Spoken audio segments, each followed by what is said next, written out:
Welcome back to another episode of the Law Firm Success Story. Now, today we're going to be talking to a law firm owner that has really done a great job in streamlining the processes in her law firm because so many lawyers want to figure out how do I grow the firm, but how do I actually manage the workload and make sure that I can still have a life outside of doing this, but still have a healthy law firm. Welcome to the show, Anna. How are you?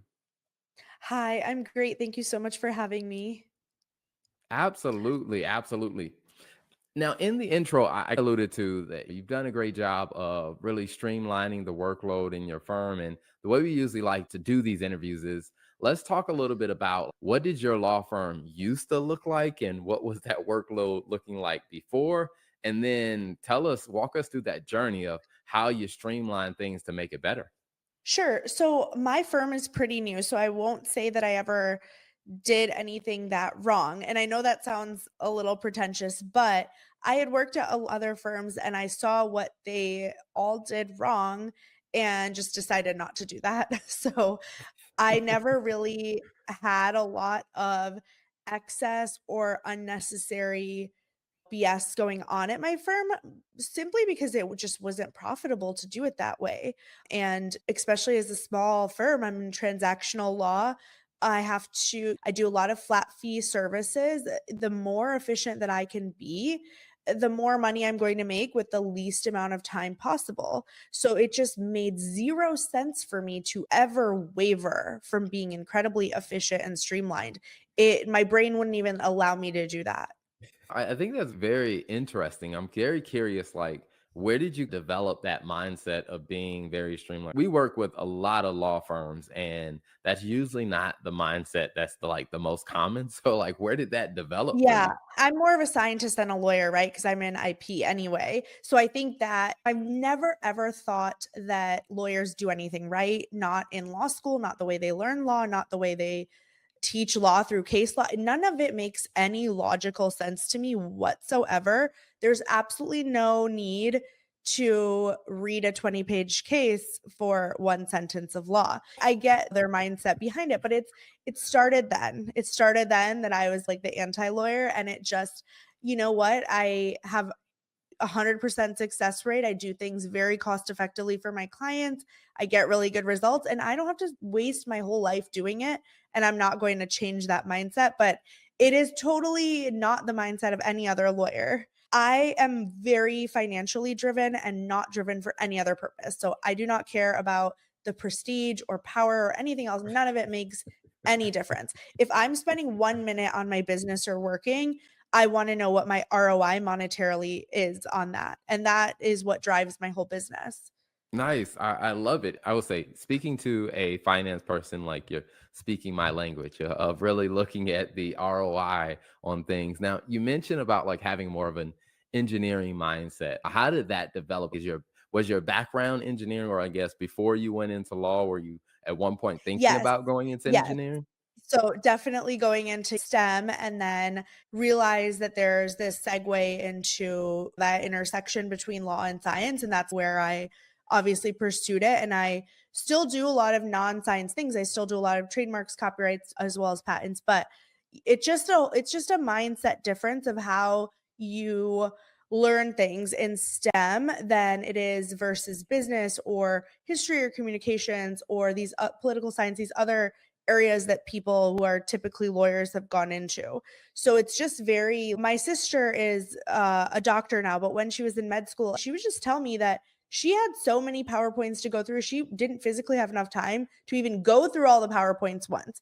So that means when you're reading something, you better just read it and learn it. It's an efficiency thing. It's just the difficulty of material as a STEM major versus a political science major is just different. And so that science mindset I think taught me to be really efficient and that just carried over to my law career. But now this is not just school, this is the real world. Like the more efficient you are, the more money you're going to make with less time. And you know what, I think the billable hour model just breeds inefficiency. It incentivizes inefficiency. And that's the opposite of my model. It is just totally different than what most other lawyers do. I even do flat fee, fixed fee litigation. So I just believe that lawyers have taken themselves and their own self worth so out of proportion, and they have lost the meaning of being a service provider. It makes no sense. If you are going to go hire someone to do something, you're just going to pay them X amount of dollars to do ABC task. And lawyers are no different. If you are not able to break down the tasks you have to do on a case, then you're not well versed enough in that case type. That's my Wow. philosophy on it. So if you do litigation and you do it in a particular area of law, the steps of that litigation. So you can have a fee for every step. It's really not rocket science. And people just act like it's such a novel, innovative concept. No, I'm literally just being a normal service provider versus being a pretentious, oh, I'm so different because I'm a lawyer type of service provider that I want to bill everybody for every second and things like that. It's very interesting that you bring those points up, and I wonder, as you talk to other lawyers, and other lawyers may be curious about, hey, how are you able to do this and not do it like every other lawyer? Like, how do those conversations with other lawyers go when they start asking about, like, how are you doing things, or like how are you navigating some of these decisions? Yeah, so I would say lawyers typically fall in three camps. One is just the typical big law firm camp where that model breeds inefficiency and they are very incentivized to be inefficient, but then they're billing 10 hours and then they cut it down to 5. So mentally, like it is so illogical. It makes no sense. They definitely have good results, I would say, but they don't have perfect results. Like I have perfect results. I still don't feel that method is good. I think they just due to you want to say that a few 100,000 a year is high pay, and by normal standard, it's pretty decent. It's a decent living. They're getting good candidates and smart people just based on the price ticket they can offer. It doesn't mean that you're ever going to be a great, amazing lawyer or you're going to be so innovative or efficient if you work in big law, but you'll get a decent salary, definitely comfortable. You'll be comfortable and you'll work for every penny. Okay. That's one camp lawyers fall into. The other camp is solos. These lawyers are typically really bad lawyers. Like they shouldn't be practicing law. I would say the vast majority of them, don't have the skill sets required to be doing what they're doing. They're not well versed enough. They don't have a good enough support network. And then I would say there's more of that middle ground. The third camp is that boutique firm where they have really talented lawyers and maybe they are a little bit more experienced, but they're probably above mediocre skill set. I hate to generalize and say, oh, every lawyer is bad, but there's just a lot of bad lawyers out there. Why I'm saying all that is that most lawyers are really mediocre or even below mediocre. And if you're falling into one of those camps, it really doesn't matter because you are in some way, shape, or form either going to have really mediocre or below mediocre skill sets, or you're going to be incentivized to be doing kind of slapdash work. Okay. You're not in a results driven environment in any of those camps for the most part. As a lawyer, it's not based on results. It's just based on how much money you're making the guy at the top or how much money you can bring in for yourself to survive. So it's just all around. I know lawyers do not like it when I tell them this, but at the end of the day, if you're a lawyer and you have such a valuable skill set and you're not making multi seven figures, it's because you're actually not a good lawyer. And that's what it is. So nobody's really making that kind of money unless you are at a small solo boutique firm and you're able to have a very incredibly efficient business model with great results. I would put myself into that camp. Or you're a big law partner where you're exploiting other people and they're doing kind of the labor to be able to give you that salary. So that's just the reality of it. They don't like when I say that, but I think they do everything wrong. So from the entire business model to everything they're doing. I would definitely say I feel I've been very negative. So we should get into some more of the positive things. But I do for the most part, and I don't know if this audience is mostly to lawyers or to entrepreneurs or who exactly is going to be listening to this, but I do think lawyers do it completely wrong. They don't make the kind of money that I think they should be making. And some of them, of course, don't deserve to be making that kind of money, but then they struggle and they complain and they fight their whole lives for it. And then if you're in that big law or larger law firm territory, you're really suffering in other ways. So maybe not monetarily, but your lifestyle. So I just think they just haven't figured it out mentally. Gotcha. Yeah, I do think that it is very direct and hard perspectives, but I think sometimes the way that we wrestle with those direct and hard perspectives, it leads us to really evolve and really ask questions about, hey, am I really happy about the situation that I'm in? Am I willing to make the necessary adjustments to have the picture of the first? Do I even have a picture of what I want my life to be like and what I want my life as a lawyer to look like? And then am I willing to do the work? I appreciate the hard truth and the hard perspective because I think we need to have more of those conversations. Now, you mentioned about you've been harping more on the negative side, and you mentioned, hey, we should probably wrap up with the positive. So, on the positive side, as we wrap up, when you see lawyers who like they haven't reached that point where they feel like, hey, I feel like I am successful at what I'm doing in my law firm. Let's say they're a solo growing into being a boutique law firm, and they're still trying to navigate, okay, all right, how do I really break past the barrier or the wall that I've been hitting? Like any advice or any perspective you would share with them as they're trying to move into that state of success, however they define it. Yeah, I would say I think it's really important to have a solid skill set. So I do a very small amount of services. I'm in a very niche, whatever that word is, field, and I don't overextend myself into other fields. I do IP, I do transactional work. I'm not going to go and start fighting people's parking, speeding tickets just for a quick buck. I'm just not going to, I don't think that is a smart thing to do, to take on things that you are not, that you don't feel that you are an absolute expert in.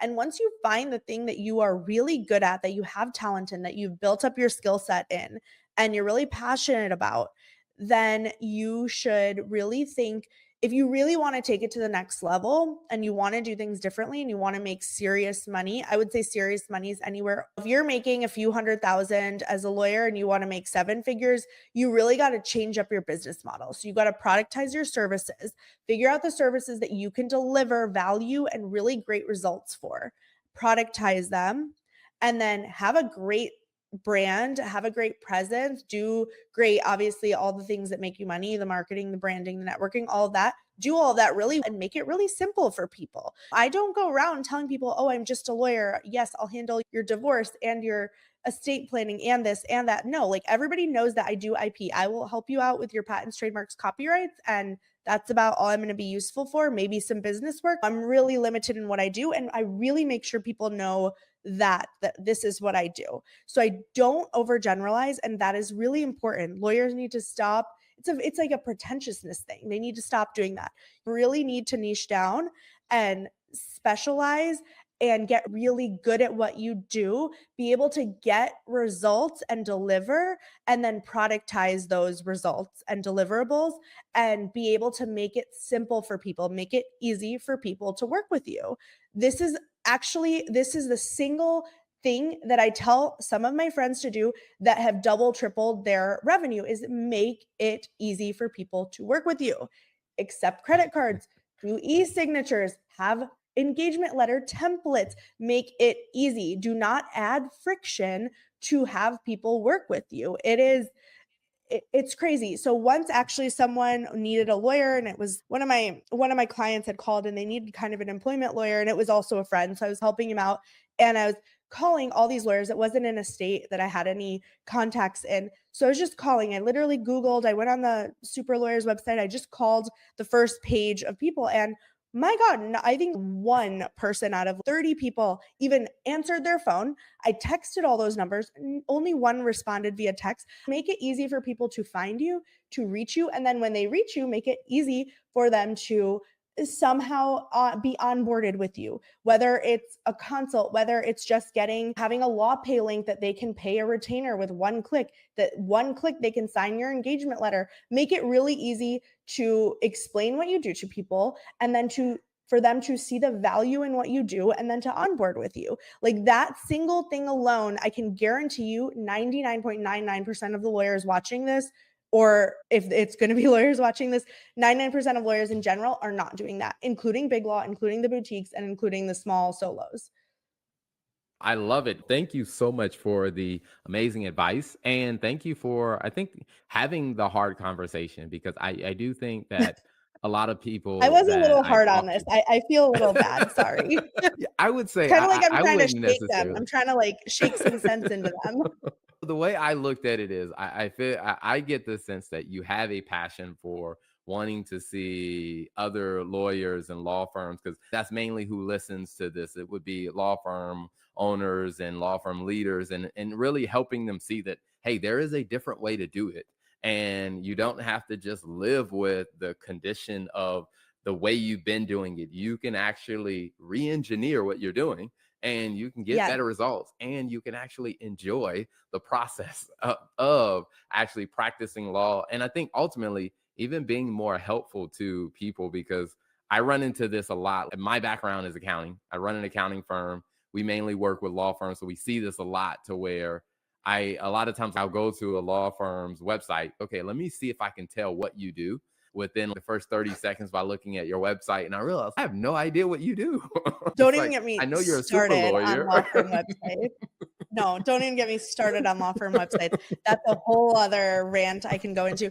I teach a lot of CLEs about like how to incorporate AI into your practice and do all this. Like there's a lot of resources out there. Anyone who's listening can email me if you want me to send you. They're all through NBI and ABA and all of them. I can send you the links. There's so many resources on how to make yourself a better practitioner just by using tech, using outsourced help, how to better utilize your staff you have. There's just little tweaks you can do in your business. I was really have this mindset, of course, because of the science, but I just I didn't have $1 million loan from the government to like everyone else did over COVID to start this business where I can hire a bunch of people and waste all my money. Like I was literally out there, I was making like 5 TikToks a day. I was just getting maybe 1 to 2 clients a day for the first few months. And now obviously like I've built up my presence and my referrals. So it's work is a lot different. The team is a lot bigger, but there's no scrappy hustle mentality in a lot of people now. And I think that when you have that, it just helps. They gotta dig that out from somewhere. From the accounting side, you must see that a lot of lawyers don't even pay attention to the books. And I think it's a huge responsibility as a law firm owner. You should know every cent that's in and out. It is your responsibility to make sure your firm is growing financially.